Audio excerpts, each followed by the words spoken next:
Que Dieu vous bénisse. Amen. Aujourd'hui, on a prêché sur le nom nouveau de Jésus-Christ.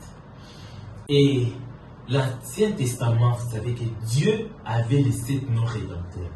Jéhovah Jireh, Jéhovah Nissi, Jéhovah Shalom. Il y avait 7 noms. Et Frère Branham me dit, ces noms-là étaient à cause d'une victoire ou parce qu'ils avaient une victoire. Amen. Amen. Mais que tous ces 7 noms-là devaient un jour entrer dans un seul nom. Jésus-Christ.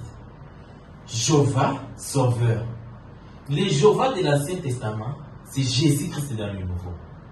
Mais que quand il a vaincu, il devait recevoir un nouveau nom.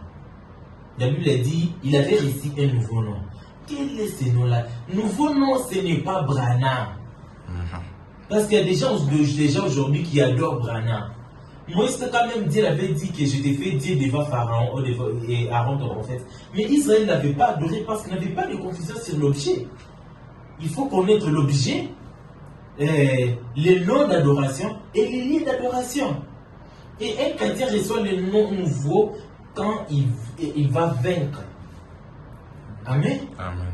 Et ce nom nouveau-là, comme Apocalypse 17 nous dit, il recevra un caillou blanc sur lequel sera marqué son nom. Amen. Amen. Un secret. Tu es chrétien, mais tu ne sais pas l'expliquer. Ce nom nouveau, Frère Branham nous dit, comme Jésus-Christ et les apôtres étaient partis prier pour l'enfant qui avait l'épilepsie. Mais ils n'ont pas réussi. Mais quand Jésus s'approchait seulement de ces jeunes-là, la Bible dit, en s'approchant seulement, et les démons ont commencé à parler. Les enfants ne savent pas qu'ils sont partis prier pour un fou. Ils n'ont pas réussi, les démons sont entrés dans ces enfants-là. Mais ils avaient dit au nom de Jésus que Paul prêche. Vous voyez, et ce n'est pas seulement les noms, en prononçant les noms, parce que même un bandit peut prononcer cela dans les rues. Mais c'est l'attitude que tu as.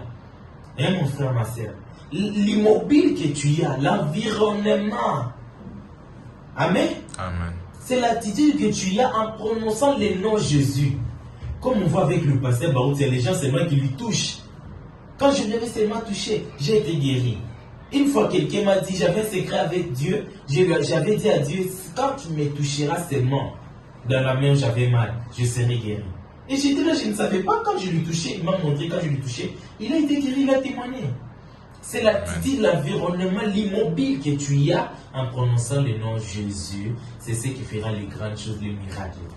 Que Dieu vous bénisse. Amen. Merci, pasteur. Amen.